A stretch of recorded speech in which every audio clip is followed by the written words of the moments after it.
Chapter 9. Spike. Do you know what it's like to be trapped in your own mind? To see through your eyes, but you are unable to move them. To hear your voice lie to your friends without your control. To do nothing but sit, bound and chained, with nothing to do but scream silently where nothing can hear you. Nothing, that is, except for it. That creepy little slug wrapped around my own brain, controlling my every movement. I don't remember how it got into my head. I do remember thinking this was all some horrible dream. I've had dreams like it, where you can't move your body no matter what you try. I remember eventually coming to realize this was real, and that taunting voice, always trying to get me to stop resisting. After a time, I did stop. I had lost all track of time. How long have I been prisoner? A month? 2 months? Even I don't know. I just stopped caring, stopped pleading to be let go. At least, until Twilight discovered the slug in my head. That one instance sparked some hope in me, and I began fighting back. There was little I could do, but even the smallest annoyance could affect the outcome. And sure enough, Twilight was able to capture him, and that's when the smug voice got scared. No, your friend cannot hold me forever. She doesn't have to. You'll starve in 2 days, won't you? It may be a dark thought, but I wanted my body back. That is a long ways away, young one. Much can happen in that time. Oh yeah, like what? You're going to somehow break free, run back to your pool, gather an army and take us out? Stranger things have happened, Spike, the voice said. Why, look at us, a yerk in the body of a dragon. On the planet I had previously been on, your kind is nothing but myths and legends. You will never take Equestria, I retorted. The voice gave a small, amused laugh. Spike, we have conquered countless worlds beyond this one. What hope do these ponies stand against us? These same ponies that have you prisoner? I said mockingly. The yerk didn't say anything after that. He just went back to flipping through my memories. This is far enough, I think. Twilight's voice was like a cold knife in the darkness. I looked through eyes that were no longer my own, as she lowered me to the ground next to the withered old tree. Next to her was the odd blue creature that the yerk had called Andalite. The yerk never told me much of his own past, or showed me any of his memories, but when he did, it was always about the Andalites. It seemed there was a lot of bad blood between their races, or at least, that's what my limited glances told me. It must be pretty deep, because I could just feel his hatred and loathing ooze into the corners of my mind every time he looked at that Andalite.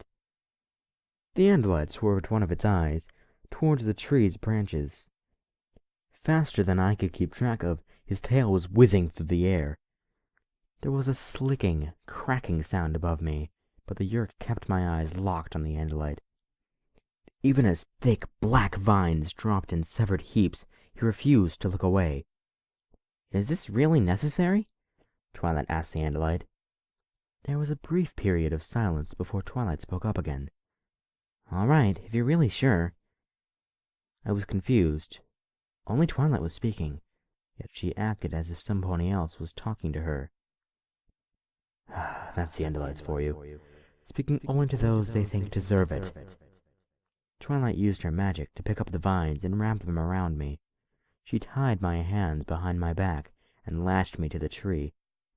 I felt my face contort into a pouting look. The yerk looked at Twilight. Please, Twilight, I said. Let me go. How can you believe this creature over me? I know what I heard earlier. You're not Spike, and I'm not letting you go until I get my friend back. Fine, then, if that's how she wants to play it. I couldn't tell if the yerk was musing out loud or just tormenting me. Either way, I was worried.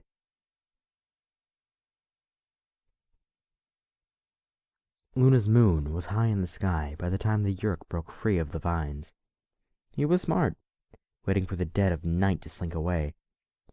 No pony noticed as we slipped away, though I was fighting, trying to slow him down through any means I could but it was almost like a parasprite fighting a dragon. The amount of focus and determination emanating from him was like a barrier, pushing me deeper and deeper into the reaches of my mind.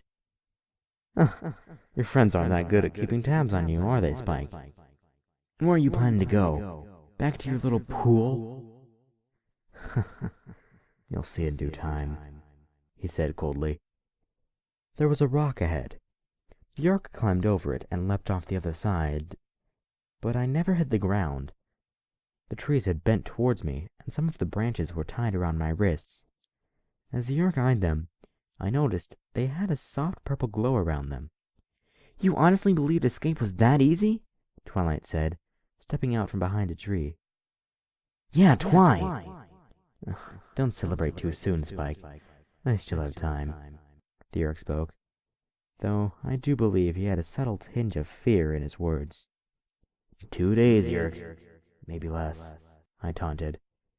Twilight moved further out from her hiding spot and shifted her magic from the branches to me. Soon she was walking the way I had come, holding firmly onto me with her magic. We walked, or rather Twilight walked, while I hung in the air, suspended by her levitation, back into the clearing where the Andalite and Rarity were both waiting. Oh, there you are, Twilight. I was worried about you. I'm sorry. Spike was making a run for it, so I had to chase him. How was he suspended in the air like that?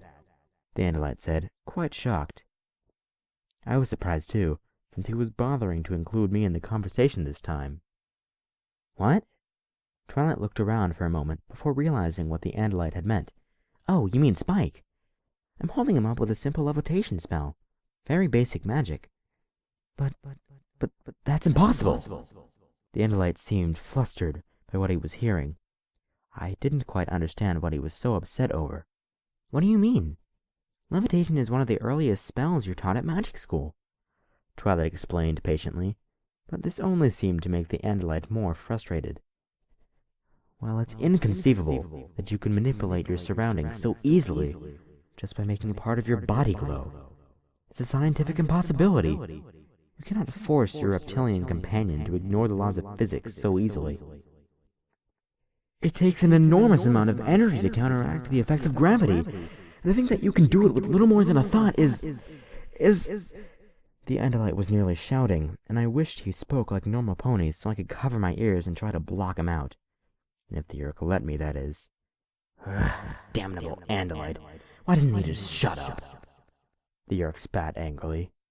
I know, a voice in your head that won't go away really gets on your nerves after a while. Axe, do you think you could calm down a little? You'll wake the entire forest and half of Ponyville, Rarity said softly.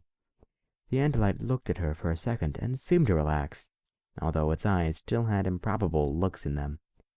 Right, well, it's still my shift, so you two can go back to sleep, Twilight said, walking back to the tree and tying me up again, a bit tighter this time. The vines were cutting into my wrists, but I didn't care about it for the time being. To me, the pain meant it was that much harder for the Yeerk to escape again, and I was that much closer to getting my body back. The Yeerk tried several more times to escape over the next 2 days. His attempts became more and more desperate, once even making a run for it, while Rarity, Pinky, and the Andalite were all watching. As I was being carried back by Rarity, the Yeerk was fuming silently. I'm running out of time. Why won't these blasted ponies let me go? Tick-tock, Yeerk. Only a few hours to go. There was a deafening silence before he spoke again. You're enjoying my torment, aren't you? Seeing me break and grow desperate as death looms closer. I want you out of my head. I don't care how it happens by this point. So you hate me for doing what my species is evolved to do? You are no better than the Andalites. I was silent for a long time. It hadn't occurred to me that this was what all Yeerks did. I mulled it over for a while before forming my response. You enslave innocent ponies to do your bidding. You don't want equals. You want empty bodies that you can use as you see fit. You're no better than the changelings. So because a species does something that to you is morally unsound, you see it as evil? The Yeerk said. What would life be like for me without a host? Nothing but swimming around in the Yeerk pool, unable to hear, taste, smell, or feel. Unable to see. What life is that? So your answer is to take over other creatures' bodies because your own sucks so much? Forgive me if I'm not completely sympathetic. We are parasites. It is our evolutionary role. The Yeerk's voice was growing more distant. Why am I wasting my time with this? You're only a child. Hey, no need to call me names. Call it what you will, but it doesn't matter. I shifted my eyes towards the horizon, and I could just make out the outline of Celestia's sun beginning to rise. It was a beautiful sight. Suddenly, the peaceful moment was ruined by a painful and ear-splitting shriek. Well, little dragon, it seems you've won. The screams of the dying Yeerk echoed through my mind and stung deep into my brain like a needle. And yet I felt none of his pain. It was like I was watching a far-off event, with only his screams to keep me company. Axe, what's happening? I could barely make out Twilight's voice. Spike, Axe says the experience won't be pleasant, but it will be brief. I thanked her in my mind, as I was flooded with images from the deteriorating mind of the Yeerk. I saw images of faraway places and alien beings, bits and pieces of memories mixed with my own, and I experienced them like I was there. I saw the Yeerk swimming blind and helpless in the Yeerk pool, soaking up the rays they used as sustenance. It was a bleak life, seeing nothing but shapes and echoes in the sluggy waters. For a moment, I almost felt sympathy for the dying creature. I then saw a distant land, much like Equestria, and yet different. It was populated by odd bipedal beings which resembled monkeys. It was one of these that had been the Yeerk's first host. I saw through his memory as he slid inside the creature's ear and took control. I felt him flex its fingers as if I were doing it.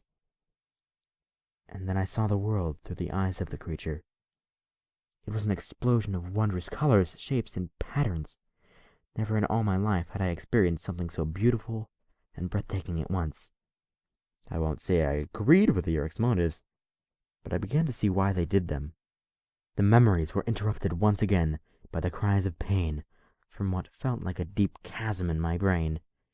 It was like all this time the Yeerk had been digging its own grave as I saw its life unfold before me. It was a sickening thought. By now it was no longer in pain. That didn't even come close to describing it. Yet, despite the feeling, it was able to give off one last thought. Fissure 7. I failed. The Yeerk gave off a shudder. I could feel its body tensing up, and soon it was physically spasming inside of my mind. My vision changed. I felt as if I could see through things. No, into things. It was like I could see the front, back, top, and bottom of everything at once. And then I saw it. It was huge, indescribably huge. Was it a creature, a machine, or a mixture of both? It had no arms, and sat on a throne miles high, almost like it couldn't move. Instead of a head, it had a single, huge, blood-red eye. Slowly, it shifted it left to right, as if observing a domain only it could see. And then the eye fell onto me. Celestia, the eye fell on me. I couldn't move, couldn't scream. The eye saw me. And then everything went dark.